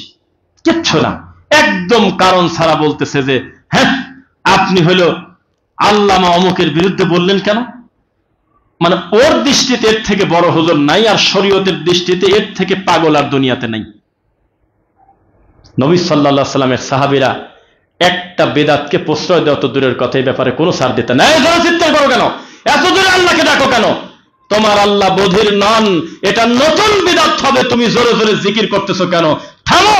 অযকুর রাব্বাকা ফি নাফসিক, জিকির করো মনে মনে, তাদাররুআ ওয়া খিফা, ভয় ভীতি নিয়ে, ওয়া দুনাল জাহরি মিনাল কাউলি বিল গুদুবি ওয়াল আসল, জিকির করবে সকাল সন্ধ্যায়, তবে আওয়াজ ধরে করে নয়, তোমার আল্লাহ শুনতে পান।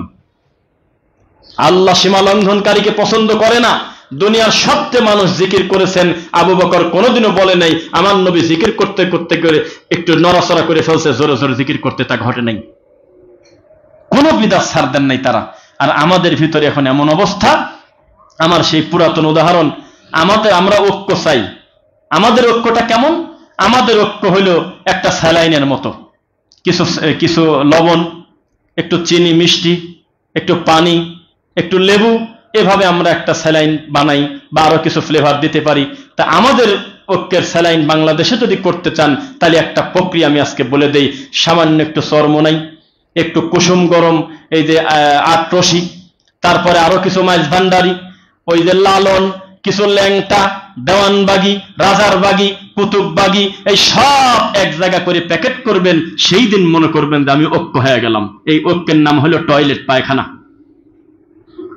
ওয়াতাসিমু বিহাবলিল্লাহি জামিআ, এই জাতির সবচেয়ে বড় কপাল খারাপ, এই জাতির হুজুর মানেই হলো আল্লাহর কোরআনের আয়াতের অর্থ উল্টা বিকৃত করে মানুষের সামনে বলবে। ঠিক কিনা বলো? কয় ঠিক। কি ঠিক? এখানে বলা হচ্ছে আল্লাহর রজ্জুকে আঁকড়ে ধরো। কি ধরবো? হাবলুল্লাহ। হাবলুল্লাহ মানে কি? হাবলুল্লাহ মানে হলো তাওহীদ। হাবলুল্লাহ মানে কি? হাবলুল্লাহ মানে হলো কোরআন এবং হাদিস। হাবলুল্লাহ আবার কি? হাবলুল্লাহ মানে হলো তাওহীদ। হাবলুল্লাহ মানে হলো লা ইলাহা ইল্লাল্লাহ। হাবলুল্লাহ মানে হলো আশহাদু আল্লা ইলাহা ইল্লাল্লাহ। হাবলুল্লাহ মানে হলো আন্না মুহাম্মাদুর রাসূলুল্লাহ। হাবলুল্লাহ আবার কি? আর আমাদের দেশের লোক বলে আসেন আমরা সবাই ঐক্য হই। এক পাগল, এইসব এটা এভাবে ঐক্য হয় নাকি? মানুষে মানুষে ঐক্য হবে কোরআন হাদিসের সাথে। আফ্রিকার জঙ্গলেও যদি কেউ কোরআন আর হাদিস মেনে জীবনযাপন পরিচালনা করে, তার সাথে আমার জীবনে দেখা না হলেও সে আমার ঐক্যের ভাই। একই ঐক্য হয়ে গেছে। এটা আর বাড়ি বাড়ি ঘোরা লাগে নাকি? হুজুরে হুজুরে কোলাকুলি করতে ঐক্য হয় নাকি? এখন যদি ঐক্য এইভাবেই হয়, তাহলে এই খোলা মাঠে 10টা আহলে হাদিসের বড় আলেম, 10টা কবর পূজারি, মাজারে সেজদা দেওয়া সুন্নি, সুন্নির ভিতরে আবার গরম ঠান্ডা আছে, এগুলি মোট রেডি করে ল্যাংটা ম্যাংটা নিয়ে এসে, লালন নিয়ে এসে, গাঁদাখন নিয়ে এসে, গাঁদা খাওয়া একটা ধর্ম। এটা কি জানেন? আপনারা দেখেছেন নাকি? অনলাইনে দেখেন নাই? গাঁদা খাওয়াকে তারা ইবাদত মনে করে, জানেন না? তাহলে তো আপনাকে যেতে হবে হলো নাটোর, যেতে হবে ঈশ্বরদী, যেতে হবে হলো আপনার কুষ্টিয়া, যেতে হবে ঝিনাইদহ, যেতে হবে পাবনার কিছু অংশে, যেতে হবে চট্টগ্রাম, যেতে হবে সিলেট। তাছাড়া তো আপনি বুঝবেন না। গাঁদা খাচ্ছে আর মিডিয়া যায় বলতেছে, এই তুমি গাঁদা খাচ্ছ কি কারণে? তখন ওই গাঁদাখোর তার হাতে লাঠি দিয়ে তাকে মারতে যাচ্ছে, বলতেছে তওবা পর, তওবা পর। এটা গাঁদা হলো কিভাবে? এটা হলো সিদ্ধি। বলতেছে এটা তা আল্লাহ বানাইছে, আমি কি গাঁজা বানাইছি নাকি? এটা তো আল্লাহর দেওয়া একটা নিয়ামত। এইটা খায় যদি হজম করতে পারো তাহলে কোনো অসুবিধা নেই, আর যদি খায় বমি করো তাহলে পাপ। তাই ইবাদত মনে করে খায় না তারা। তারা কি গাঁজাকে পাপ মনে করে খায়? মাজারগুলোতে গাঁজার গন্ধে টেকা যায় না। তো ঐক্য করতে গেলে তাকে লাগবে না? চরমনাই ছাড়াই ঐক্য করবেন? যেই চরমনের আকিদা, বিচারের মাঠে আমার বাপ দাদা জাহাজ নিয়ে রওনা দেবে।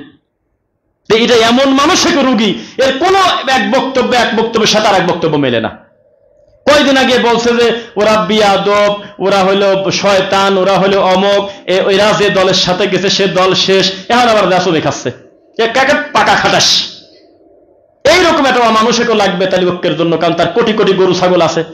তো ঐক্য বলতে যদি আমাদের এই দেশের মানুষ বোঝে, সবাই আমরা আসে মুসাফা করি, হুজুর এক জায়গায় বসে ঐক্য হয়ে গেল, এটা পায়খানা হয়েছে, ঐক্য হয়নি।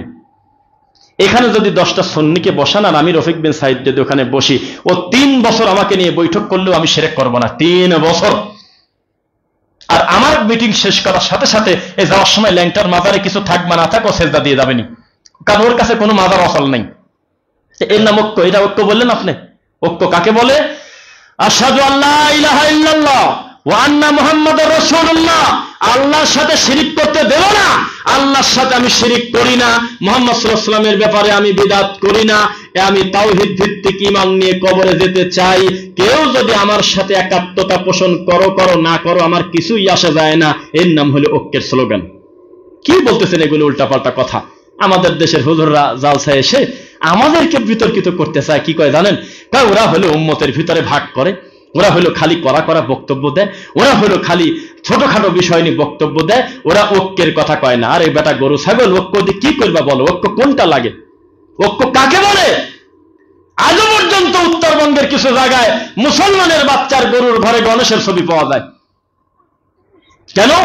এই মূর্তিটা রাখলে সাপ আসে না। মনসা দেবী, ভুল হয়েছে আমার কথা, মনসা দেবী। তাই ওর সাথে আপনি ঐক্য করবেন কিভাবে? ওকে বলতে হবে আগে তুমি তাওহীদ ঠিক করে আসো, আমার বাড়িতে আসা লাগবে না, তুমি একাই আমার ঐক্যের ভাই। আমার সাথে একটু পড়েন, আশহাদু আল্লা ইলাহা ইল্লাল্লাহ ওয়া আন্না মুহাম্মাদুর রাসূলুল্লাহ। এই দুইটা ব্যাপারে আমরা কোনোদিন আপোষ করব না, বিদআত শিরক আমরা করব না ইনশাআল্লাহ। তখন আমরা ঐক্যের দিকে আগাবো। তা আমরা তো ঐক্য চাই, কিন্তু এইরকম ঐক্য চাই না যে আমার চোখের সামনে একটা লোক শিরক করতেছে আর আমি বলবো বাদ দাও বাদ দাও, একটু মিলেমিশে চলি, আগে সংসদে যাই, তারপর পিটায় নামাজ পড়াবো। চলো আমরা তাকবীর দিয়ে ভোটে দাঁড়াই, যেভাবে হোক একটা পর্দায় আগে যাই তো, তারপর মানুষের মাথার বাইরে কব বোরকা পর। এটা হইল যে এখন আমি ব্যস্ত, শরীর ভালো না, ওষুধটা আপাতত থাক, শরীরটা একটু ভালো হোক তারপরে খাবো, এটা হইল না? যখন অসুস্থ তখন খাওয়া লাগবে। কিন্তু এরা ঘুরে ফিরে একই কথা বলে। আগে আমাদের সংসদে যাইতে দাও, আগে দেখো আমরা কি করি, ওখানে যদি একবার যেতে পারি আমরা তারপরে দেখব। ভালো করে টাকা দেখবেন যে টাকার নিচে কাপড় আছে। আরো ভালো করে টাকা দেখবেন যে ওই যে মানুষ বিরাস করে, ওই বিরাসের কাটিং এর তার মুখের দাড়ি। সারা দেশে ইসলাম প্রচার করবে, দাড়ি রাখতে পারে না। যদি আমি ভুল কথা বলি আল্লাহ আমার প্রতি লানত দিক, আর এর থেকে আর কি বলবো? সর্বোচ্চ বড় 10টা হুজুর যারা চায়, যারা আমাদের প্রতি মিথ্যা অপবাদ দেয়, যাদের ঐক্যের পথে আমরা নাকি বাধা, সরমনাইয়া দেওয়ান বাকি বাধা না। আসো আমার বুকে আসো, সবাই মিলেমিশে খাই বাবা। এই গ্রুপের লোকদের 10 জনকে আমার কাছে নিয়ে আসেন, তাদের 10 জনের 5 জনের বেশি নবীর তরিকায় মুখে দাড়ি পর্যন্ত নেই। তাই আপনি কি করবেন? এই কথা বললে আপনারা মন খারাপ করেন। ইন্নাল্লাহা লা ইউগাইয়িরু মা বিকওমিন হাত্তা ইউগাইয়িরু মা বিআনফুসিহিম। বোঝা গেল ও নিজেই পরিবর্তন চায় না, তা আপনার কি পরিবর্তন করবে? মনে রাখবেন, একজন বলছিল যে লোকটা বেনামাজি হলেও মনটা ভালো আছে, মরে গেছে, বলতেছে যে নামাজ পড়তো না কিন্তু লোক ভালো। এটা ভালো? আপনার সাথে দেখা সাক্ষাৎ ভালো, হয়তো বিড়ি টিড়ি দিত, এটা পান দিত, চা দিত, হয়তো দেখা সাক্ষাৎ হলে ভালো কথা বলতো, আপনার সাথে সম্পর্ক ভালো, তার রবের সাথে খারাপ। তা আপনি কিভাবে ভালো বলতেছেন? মরে গেছে, কয় যে কোনো ক্ষয়ক্ষতি হয় নাই, খালি চোখ দুটি গেছে। জি না, মরে গেছে, আর কি ক্ষতি চাচ্ছেন আপনি? যে লোকটার তাওহীদ নাই, লা ইলাহা ইল্লাল্লাহ ঠিক নাই, আমি তাকে মানুষও মনে করি না। আপনি কিসের ঐক্য, কিসের সাথে কি বলেন? আমার অন্তর বলে, আমি দায়িত্ব নিয়ে বলতেছি, দেওয়ানবাগী কাফের। আমার অন্তর বলে আট্রসির যারা খাটে সেজদা দেয় তারা কাফের। আমার অন্তর বলে, আমার এলেম বলে, কোরআন বলে, হাদিস বলে, রাজারবাগী কাফের। আমার অন্তর বলে, আমার মন বলে, যারা বলে আল্লাহকে ডাইরেক্ট ডাকলে তিনি শোনে না, আমার মরা পীরের হয়ে ডাকতে হবে, তারা মুসলিম না। এখন আপনি আমাকে এবার নিয়ে আসেন, আপনার ওই মুনাই বাবাকে কোন জায়গা রাখবেন আর রশি বাবাকে কোন জায়গা রাখবেন, এখন আপনার ব্যাপার। আমি আর নাম বলি, আমার লাভ নেই। আপনি নিজে মিলায় নেন যে তাদের আকীদা কত খারাপ, হিন্দুদের আকীদার মতো তাদের আকীদা। কোরআন হাদিস মেনে আমি চলি, এই কথা বললেই তারা রেগে যায়। হ্যাঁ, কোরআন হাদিস তুমি বোঝো নাকি? কোরআন হাদিস তুমি বোঝো, এই কথা রাখবে তারা। অথচ ওয়ালাকাদ ইয়াসসারনাল কোরআন লিযিকর ফাহাল মিম মুদ্দাকির। আমি আল্লাহ সহজ করে দিছি কোরআন বোঝা, সুবহানাল্লাহ। আর এই হুজুররা বলতেছে কোরআন বোঝা বেটা তোমার কাজ। এই আমাদের যে সমস্ত ভাইরা প্যান্ট শার্ট পরে মসজিদে আসছে, যুবক মানুষ বিভিন্ন কর্ম করে, ওনারা চাইলে প্রতিদিন 1 পৃষ্ঠা আল্লাহর কোরআনটা অনুবাদ করতে পারে, বাধা আছে নাকি?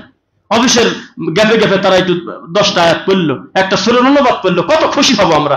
এখন এদের টেনশন ভয় দিয়ে দেওয়া হয়েছে, তুমি কি কোরআন অনুবাদ বোঝো? তুমি কি গ্রামার বোঝো নাকি? তুমি কি মাদ্রাসায় পড়ছো নাকি? এটা কি ধরনের কথা? আমাদের একজন শায়েখ ভালোই হয়েছিল, উনি পড়া কথা বলছে একদিন, বলতেছে যে আমাদের দেশের দেওবন্দিরা, বিশেষ করে ওরাই সুন্নিদের হিসাব বাদ, দেখাই যাচ্ছে যে একেবারে গেছে।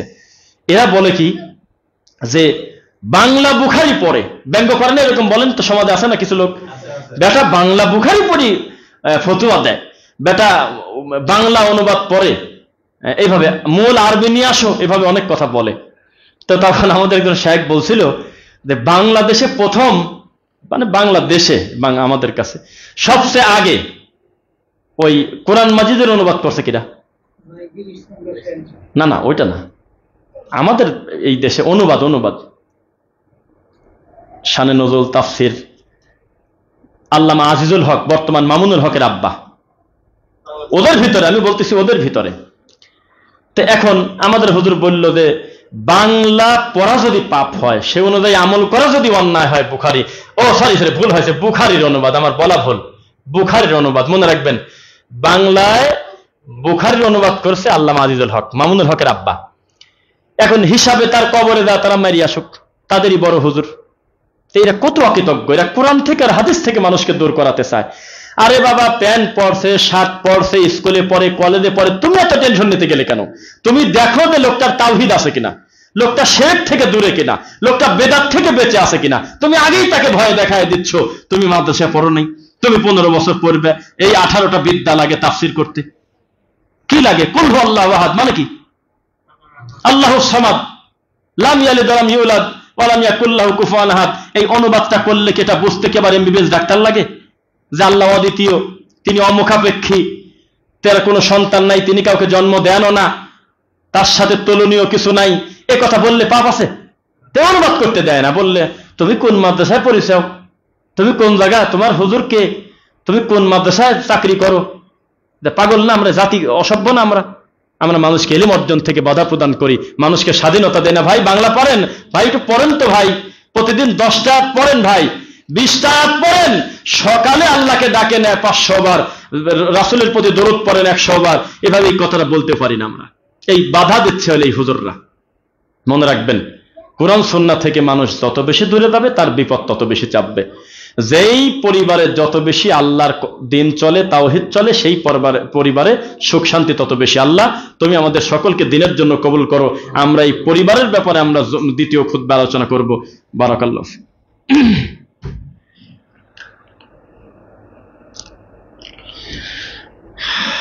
আলহামদুলিল্লাহ, রব্বানা আতিনা ফিদ দুনিয়া হাসানাহ ওয়া ফিল আখিরাতি হাসানাহ ওয়া কিনা আযাবান নার। রব্বির হামহুমা কামা রব্বায়ানি সগীরা, রব্বির হামহুমা কামা রব্বায়ানি সগীরা। মুসলিম উম্মাহ সবার জন্য এখন একটা এক আয়াতে সব দোয়া হয়ে যাবে যারা মুসলমান। রব্বানা গফির লানা ওয়া লিইখওয়ানিনা আল্লাযীনা সাবাকুনা বিল ঈমান ওয়া লা তাজআল ফি কুলুবিনা গিল্লাল লিল লাযীনা আমানু রব্বানা ইন্নাকা রাউফুর রহিম। আপনারা যারা আমার পেজটা ফলো করেন বা দেখেছেন, দেখবেন যে ইদানিং আমি গত কিছুদিন আগে একবার লাইভে আসছিলাম, কেউ দেখলে বলেন একজন রাকি, যিনি হলো কোরআন হাদিস অনুযায়ী রুকিয়া করে, দেখেছেন? এটা কেউ দেখছেন না? তো সেখানে আমি ওনার থেকে বললাম যে আচ্ছা, গ্রামগঞ্জে গিয়ে যাদের গলা থেকে তুমি তাবিজটা খুলে নিয়ে আসো, আমার ছাত্র আর কি, এখানে এই মসজিদে একদিন আসছে আমার সাথে, হ্যাঁ, তো শুনেন তো, এই যে তাবিজগুলো গলা থেকে নিয়ে এসে 20টা 15টা 25টা, কি কোনো অসুবিধা? কেউ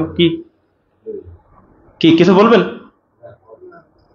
তাহলে বারান্দায় যান, দরকার এক সাইডে বসে থাকেন, মানে আপনার জন্য যাতে অন্য কারো ডিস্টার্ব না হয়। হ্যাঁ, যদি অসুবিধা হয়, আমাদের সামনে কথা বলতে সুস্থ হতে হবে, অসুস্থ কোনো সুযোগ নেই, একদম নীরব থাকবেন।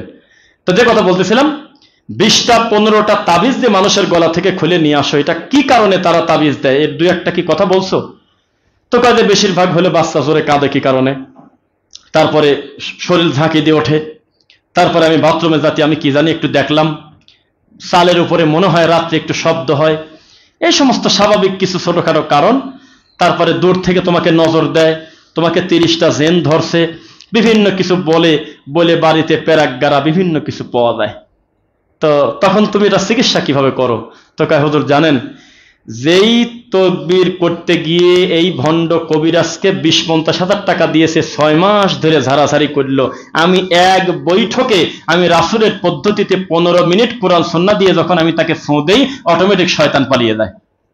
কিন্তু এই কর্মটুক করার মতো লোক সমাজে পাওয়া যায় না। খালি বলে যে তাবিজ নিয়ে আসো, 7 ঘাটের পানি নিয়ে আসো, 11 মাজারের সোতা নিয়ে আসো, লাল ফিতা নিয়ে আসো, এগুলো বলে বলে পুরা পরিবারটাকে জিম্মি করে অসহায় করে রাখছে। বলে আরো আশ্চর্য লাগলো, এক বাড়িতে তদবির করতে যায় দেখি ওই বাড়িতে আরো 20 জন মহিলা চলে আসছে। প্রত্যেকটা মহিলার একই কথা, আমার বাচ্চা এখনো কাদা বন্ধ হয়নি, তাবিজ গলায়। প্রত্যেকটা পরিবারে এই বর্তমান এই পরিস্থিতি। এই জাতির কল্যাণ হবে কিভাবে?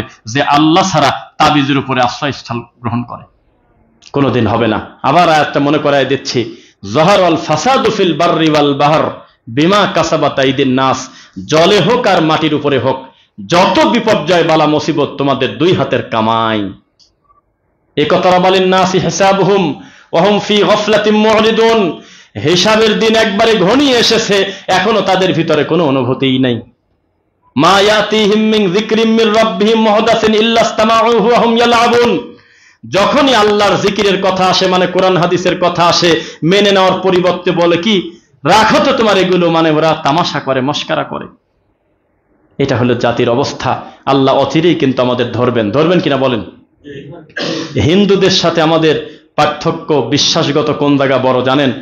ওরাও বলে আমরা মারা যাব, ওরাও বলে যে আমাদেরকে আবার উঠতে হবে, আমরাও বলি, কিন্তু পার্থক্য, ওরা বলে আবার ব্যাকে আসবি। হ্যাঁ, পুনর্জন্ম। ওরা বলে আবার ব্যাকে আসতে হবে, কিন্তু আমরা বলি যে না, ইয়া লাইতানি কুনতু তুরাবা। একবার কবরে ঢুকে গেলে মারের চোটে খালি বলবে, আমি যদি মাটি হতাম কতই না ভালো হতো, আমাকে যদি সুযোগ দেওয়া হয়তো আমি আরেকবার দুনিয়া যেতে পারতাম। তার মানে সুযোগ নাই। আর ওদের কথা যে না, এই জন্মে যদি ভালো কিছু করে যাই, পর জন্মে আমি একটা ভালো কিছু হব, মসজিদের সভাপতি হব, একটা ইমাম হব, একটা সম্মানী ব্যাপার হব। আর যদি খারাপ কিছু করি তাহলে আমি মুফতি হব, মেথর হব। এভাবে তারা। তা আমাদের কি বিশ্বাস তাই? আমাদের জবাবদিহিতা থাকতে হবে, জবাবদিহিতা ছাড়া হবে না। এইবার একটু তিতা কথা বলি। আপনারা স্বাধীনতা করে অস্থির হচ্ছেন।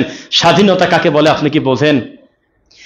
সেদিন আপনার গোটা জাতি মরে গেছে, যেদিন দাড়ি মুখে থাকার কারণে ছেলেটার চাকরি হয় নাই, বের করে দিয়েছে ইন্টারভিউ বোর্ড থেকে, সেদিন এই বাঙালি জাতি মরে গেছে।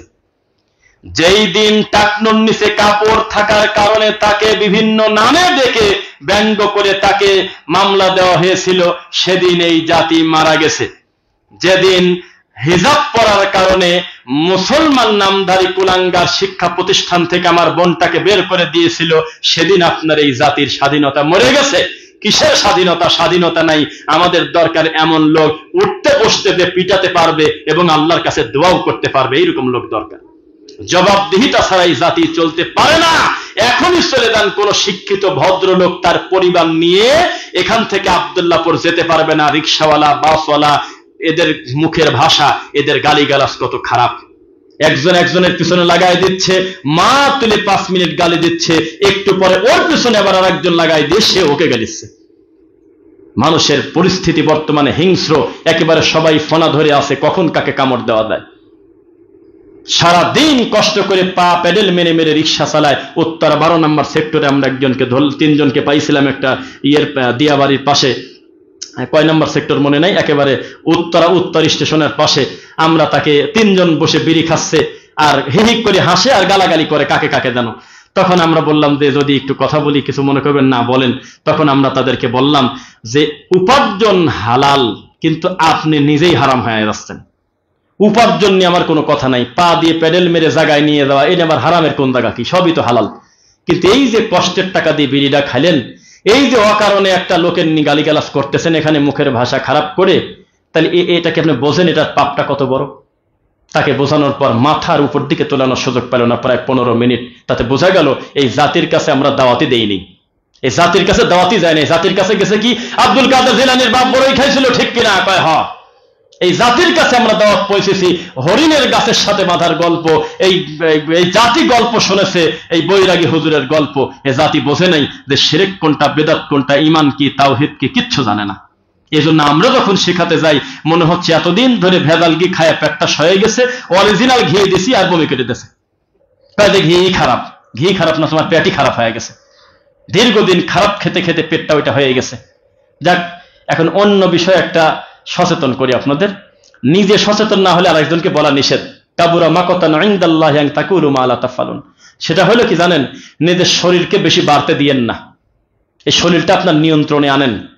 একটা মানুষের পিঠের শির দ্বারা বোঝেন, এইটার দ্বারা হতে খুব বেশি খাবার লাগে না। সকালে খাবার, দুপুরে খাবার, রাতে খাবার, ব্লাড প্রেশার, তারপরে সুগার, তারপরে হার্ট স্ট্রোক। আজকালকে এই অনলাইন খুললেই এখন আর এটা বয়সের সাথে স্বাদ নাই। 25-30 বছরের মানুষের দ্বারার উপরে রোগ নাই, বালাই নেই, স্ট্রোক করে মরে যাচ্ছে। আমি কি বানায় বললাম? সবই তো ইন্নালিল্লাহ বললে আমরা আল্লাহর উপর চালায় দিলাম, কিন্তু নিজের প্রতি জুলুম কি আমরা করি কিনা? যে পরিমাণ ভাজা ফ্রাই খাবার খাই, যে পরিমাণ খারাপ জিনিস আমরা কোলেস্ট্রল আমাদের শরীরে নেই, এতে আমরা মনে হয় আমরা রবের ইবাদত থেকেও দূরে থাকার একটা কারণ। বাড়ির 1 তলা থেকে 3 তলায় উঠতে গেলে আমি হ্যাপিয়ে যাই। কি হলো? এটা কি জীবন? নিজেকে একটু ফিট করার চেষ্টা করেন। আপনি টার্গেট রাখেন যে আমাকে রাত 3টায় উঠতে হবে। আপনি টার্গেট রাখেন আমি জুমার খুতবা শুনতে যাব, 3 কিলো হেঁটে চলে যাব, আমি আমার শরীরে সময় দিই। নিজেকে টার্গেট রাখেন আমি আমার শরীরটা সুস্থ থাকলে তখন আমি আমার রবকে ডাকতে পারবো ভালোভাবে। কি বুঝতেছেন কথা? মুসলমানের ভুঁড়ি হবে না হওয়া খারাপ ভালো আমি এটা বলতেছি না। আমি বলতেছি আপনি আপনার জায়গা থেকে চেষ্টা করেন আপনার পেট, আপনার শরীর, আপনার এগুলো যাতে আপনার নিয়ন্ত্রণে থাকে। এটা মুসলমানের খুব বেমানান হচ্ছে। এখন যদি জিহাদের ডাক আসে, ও নীলা মার্কেট জাতি জাতি অর্ধেক তো মরিয়ে যাবেনি দৌড় পারতে পারতে। তো খালি কয় জিহাদে যাবো, তো যাবে তো শক্তি কোন? গায়ে বল কই? বল কোন জায়গা? সবই তো পেট হয়ে গেছে বড় বড়। নিজেকে ফিট রাখেন, সুস্থ রাখেন। নবী সাল্লাল্লাহু আলাইহি ওয়াসাল্লামের খাদ্য পদ্ধতি দেখেন, তিব্বুন নবী সাল্লাল্লাহু আলাইহি ওয়াসাল্লাম দেখেন, তার অভ্যাস দেখেন, তার চলাফেরা দেখেন, কিভাবে খেতেন। কয় নবীও তো মিষ্টি খাইছে। তো মিষ্টি খাইছে, মিষ্টি খা কি করছে? মিষ্টি খা চলে গেছে 20 কিলো হাইটে দাওয়াতি কাজ করতে সারাদিন রোদে রোদে, আর তুমি মিষ্টি খা শুয়ে পড়ো এসির ভিতরে, তো কি হলো? খাদ্য আল্লাহ আমাদের উপর নিয়ামত করেছেন, কিন্তু আমরা তো সেই প্রক্রিয়াতে খাই না। আমাদের শরীরের গঠন এমন যে দাওয়াত পেলে আমাদের হুঁশ থাকে না। তো নিজেকে আমিও চেষ্টা করতেছি, আপনাকে পরামর্শ দিচ্ছি, আসেন আমরা সবাই মিলে নিজের শরীরকে একটু যত্ন করে আমরা একটু আল্লাহমুখী হই ইনশাআল্লাহ। আমার মনে হয় ওই যে দেখবেন অনেক মোটিভেশনাল ভিডিও পাবেন অনলাইনে, দেখবেন যে অনেক বৃদ্ধ মানুষ আপনার বাবার বয়সী, কিন্তু তার শরীরের গঠনটা এখনো ভালো রাখছে। উনি রাত্রে যে পেট ভরে ভাত খেতে হয় এই লোকটা তা জানে না। 40 বছর উনি দুপুরে খায়, সন্ধ্যার ভিতরে কিছু হালকা খায়, শেষ আলহামদুলিল্লাহ। পরের দিন সকালে নামমাত্র নাস্তা করতেছে, ভালো খাবার খাচ্ছে, সে তিনি সুস্থ আছেন। চোখের সামনে আপনার বড় ভাই মরে যাচ্ছে, খারাপ লাগলো না? বয়স হতে কেবল 45। আল্লাহ নিয়ে যাবে, আমি বারবার স্বীকার করতেছি, তাকদীর সেটা ভিন্ন কথা। কিন্তু এই জন্য আপনি এটা বলবেন যে আমি আগুনে হাত দেব, এটা হবে না। খাবার দাবারের ব্যাপারে, চলাফেরার ব্যাপারে লাইফ স্টাইলটা আল্লাহ রাসূলের পদ্ধতিতে সাজাবেন ইনশাআল্লাহ। পরিবারকে সময় দেন। বাচ্চার মুখের ভিতরে ভাত দেয় আর পিঠের পর ধামধাম করে পেটে খায় না কে? যেই জোরে কাদার সময় হা করে আর ওই সুযোগে গালের মধ্যে ভরে দেয়। কিচ্ছু হবে না, কোনো লাভ নাই। যদি বাচ্চার কাছে মোবাইল থাকে, আপনি যত সোনা চাঁদিই গলার ভিতরে দেন, ডাক্তার মেডিকেল সায়েন্স বলতেছে খুব একটা পাকস্থলীতে গিয়ে কল্যাণ করবে না, কারণ ওর পুরা ফোকাস আছে হলে মোবাইলের কার্টুনের দিকে। এগুলো হুজুররা খুব কম বলবে। এই জন্য জাল সাহেব বসে একটা ছবি দিয়েছি সেদিন, রানিং মাহফিলে বিড়ি খাচ্ছে, দেখছেন? মাহফিল বক্তা ওয়াজ করতেছে, পাশে সাইডে বিড়ি খাচ্ছে। কি করবে? যা কয় ওই শুনেই লাভই বাকি, আর ও শোনার কোনো কথাও না, ও ফিলিংসে নাই। বাদাম খাচ্ছে। 2 ঘন্টা ওয়াজ শুনবো, 1 কেজি জিলাপি না নিয়ে বসলে হয়? ও কারণে বসে থাকা টাইম আছে নাকি? কথা বলবো, কথা শুনতে হবে, নয় আমাকে বাদ দিতে হবে, নয় ও বাদ হয়ে যাবে। কথা শুনবে না মানে? কই ওয়াজ করে আসার পর কোনো কবর পদের রাস্তায় তো ঠেকা তো পেটে না ধরে। শেষ পর্যন্ত ওরাই তো বলে যে কথা কঠোর হলেও কথা তো ভালো কথাই বলে গেছে, কোন কথা ধরে লোকটাকে পিটাবো? তো বিষয় হলো ভালো কথা মানুষকে বলতে হবে। আপনি দায়ী, আমি না, আমি বলতেছি আপনি দায়ী। আপনার স্ত্রীর কাছে আপনি দায়ী, আপনার সন্তানের কাছে আপনি দায়ী। মানে দাওয়াত দিবেন, সন্তানকে সঠিক শিক্ষা দিবেন যাতে সে বিয়াদব না হয়, আদব শেখে, কোরআন সুন্নাহ মোতাবেক চলে। ওই দিন মনে করবেন যে আপনি মরে গেছেন। যেদিন আপনার ছেলে আপনাকে বলবে হ্যাঁ তুমি বোঝো নাকি কিছু, তুমি এত কথা বলো কেন, সেদিন মনে করবেন যে আপনার এই দুনিয়াতে শেষ। আল্লাহর হায়াত বেঁচে আছে ঠিক আছে, কিন্তু আপনি মনে করলেন যে আপনি মরে গেছেন, এই জগতে থাকার অধিকার হারায় ফেলছেন। যেদিন আপনার সন্তান বলবে যে এত কথা বলো কি কারণে তুমি, সেদিন মনে করবেন যে আপনার আর শেষ, আপনার কিচ্ছু নাই।